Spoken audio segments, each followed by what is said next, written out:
After capturing the US title 4 times, the tag titles once, and 2 World Heavyweight title reigns, one would look at Bret Hart's championship accomplishments in WCW and think, hey, Bret done alright for himself. And on paper, he did.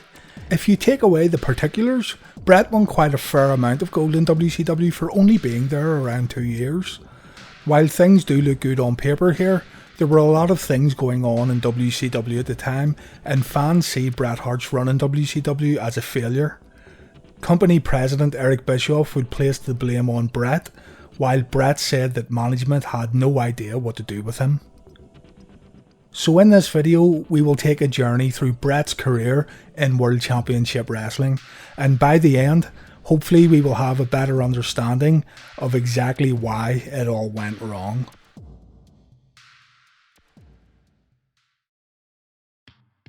Bret Hart's WCW contract was for 3 years, with the company paying him $2.5 million per year. After the Montreal incident in the WWF, Bret was forced to honour the no-compete clause that was written into his contract, so he was not permitted to wrestle in WCW until January of '98. This didn't stop Eric Bischoff announcing Bret Hart's arrival to the company the night after Survivor Series 97, stating that the NWO would be welcoming Bret with open arms, and Bret made his first WCW appearance on the December 15th, 97 edition of Nitro in an interview segment. Due to the no-compete clause, Bret was unable to perform at Starrcade 97 being held on the 28th of December. Instead of building anticipation for a proper Bret Hart WCW in-ring debut, Eric Bischoff pulled the trigger quite early and decided to use Bret as a special guest referee in his match against Larry Zbyszko. This, I feel, was the first problem. Here you have Bret Hart, who had an excellent 1997 in the WWF, doing arguably the best work in his entire career. From the submission match against Steve Austin at WrestleMania and the memorable 10-man tag main event at In Your House Canadian Stampede, right up until Survivor Series 97, where Bret became the talk of the wrestling business. WCW was presented with an unbelievable opportunity when Bret Hart was at their disposal, and they used him to referee an Eric Bischoff match. Hindsight is 2020 obviously, and we are all the greatest bookers in the world when rewriting history, but I think WCW maybe should have held off until Sold Out before using Hart on pay-per-view.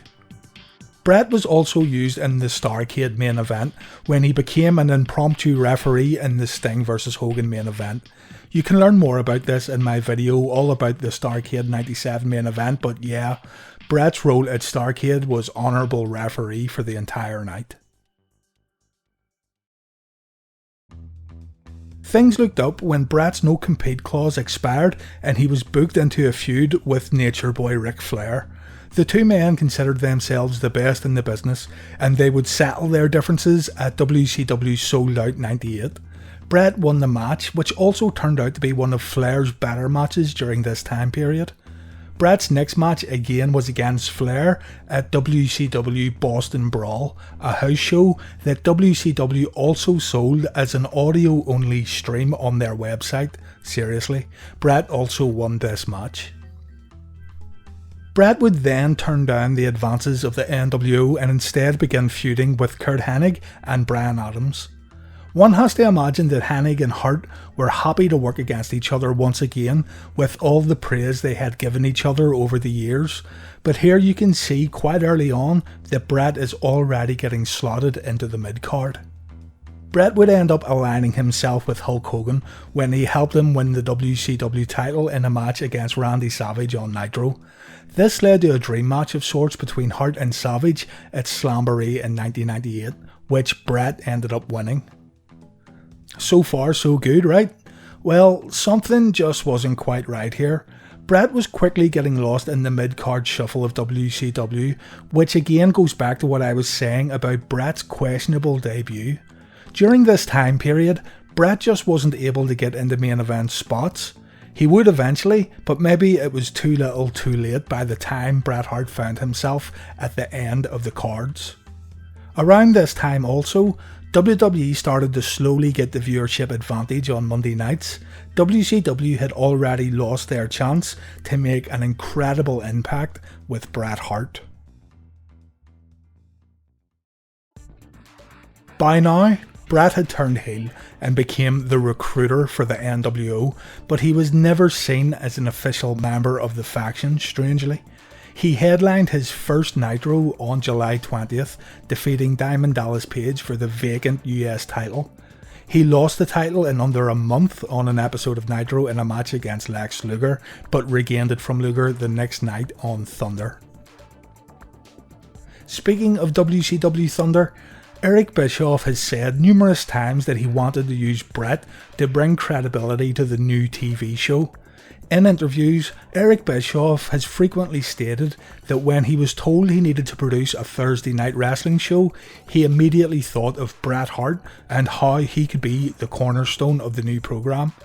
You know how many matches Hart had on Thunder during his entire WCW career? 9 matches. Only 9 matches. So you can come to your own conclusions there about Eric Bischoff's statements about using Bret on Thunder.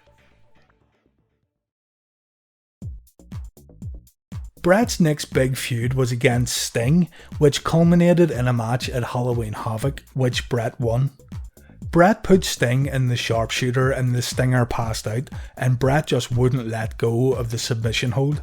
It was interesting to see this side of Bret, but Halloween Havoc 98 is unfortunately remembered for the dire Hogan vs Warrior match. Sting vs Hart was a dream match also, pitting the sharpshooter against the Scorpion Deathlock, settling playground arguments on who applied the finisher better. It shouldn't be forgotten here also that Bret had now defeated big names in WCW including Ric Flair, Randy Savage and Sting, and all on pay-per-view. Bret would drop the US title the night after Halloween Havoc to Diamond Dallas Page, and from here he was involved in matches with no rhyme or reason. From Chris Benoit to Booker T, from Dean Malenko to Conan, it was just a mashup of different opponents for Bret that gave him no clear storyline or purpose within the company. He did win the US title back from Diamond Dallas Page towards the end of 98 on the November 30th episode of Nitro, but he dropped the gold to Roddy Piper on the February 9th, 99 episode. Before this match, Bret was accused of taking easy challengers for the US title, and he did deliver one of his funniest promos in years when he was announcing his next opponents and he said the line, "Who are you to doubt El Dandy?" It was a great line and it still makes me laugh today. Look it up. Next would come probably the moment Bret is most fondly remembered for in WCW. On the March 29th episode of Nitro held at Toronto's Air Canada Centre, Bret Hart made his way to the ring for an interview and he started burying everyone in WCW, including Ric Flair and Hulk Hogan. Bret then went after Goldberg, who he challenged to come to the ring. Goldberg made his way down the ramp, got in the ring and speared Bret.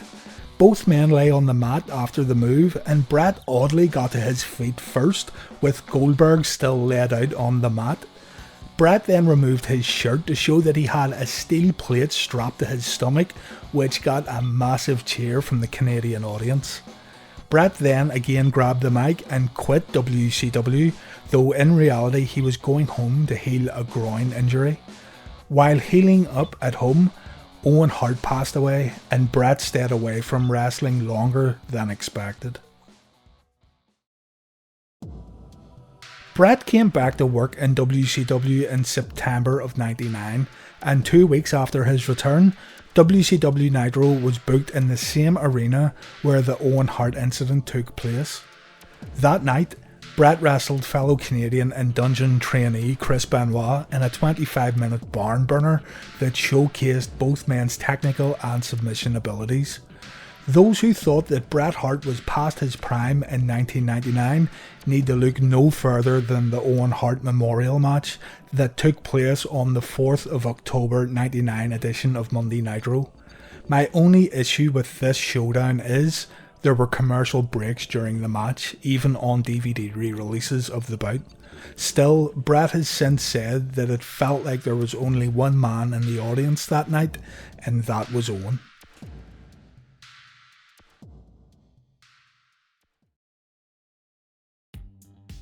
Around this time, Vince Russo came to WCW, and almost immediately he began pushing Bret into the main event picture, but it was maybe too little too late by now. Bret had displayed that he could still wrestle to an extremely high standard, but his weird booking and mid-card status in WCW was hard to overturn. Along with this, the WWF was now simply unstoppable, as The Rock, Steve Austin and D-Generation X had become household names. Still, Bret was booked to finally win the World Heavyweight title, and he did so by winning a tournament that ended at WCW Mayhem in '99, also capturing the US title from Bill Goldberg in the first round of the tournament, but he did lose it a few weeks later. Bret defeated Chris Benoit in the tournament finals to become WCW champion, and shortly afterwards, Bret also won the tag titles with Goldberg, so you can see here that Russo wasn't against putting the gold on Bret Hart.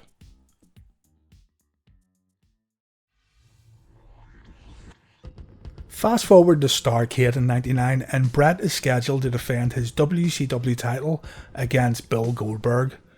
You likely know what the story is here, but briefly, Bret Hart's career pretty much ended in this match when he took a devastating sidekick to the head.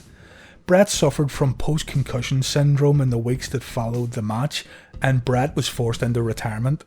Bret did, however, continue to work after the Starrcade match, but the injury to his head became too much to deal with. You can only imagine what Bret was going through in these weeks. The Starrcade match ended when Roddy Piper came to the ring after a referee bump to become an impromptu referee. Bret locked in the sharpshooter on Goldberg, but Piper asked for the bell to be rung, ending the match and awarding Hart the win. This turned out to be instructions given to Piper from the powers that be, or so we thought. Not happy with how the match ended, Bret vacated the title and a rematch was booked between Hart and Goldberg on Nitro. Bret won the match after interference from Kevin Nash, Scott Hall and Jeff Jarrett, and NWO 2000 was born, with Bret Hart as the leader. Bret wrestled Terry Funk to a no contest in a hardcore match, which was also non-title, on the January 6th episode of Thunder, and in his final match for WCW, he defended the WCW World Heavyweight Championship against Kevin Nash on the January 10th episode of Nitro, which also ended in a no contest. Hart vacated the title in late January 2000 when he was forced to withdraw from the main event of WCW Sold Out due to his injuries. Eric Bischoff has said that when Bret Hart arrived in WCW, he was a shell of his former self, and the Montreal incident made him damaged goods. Bischoff has said that Hart would show no enthusiasm for WCW and didn't get involved much in creative discussions or offer much input.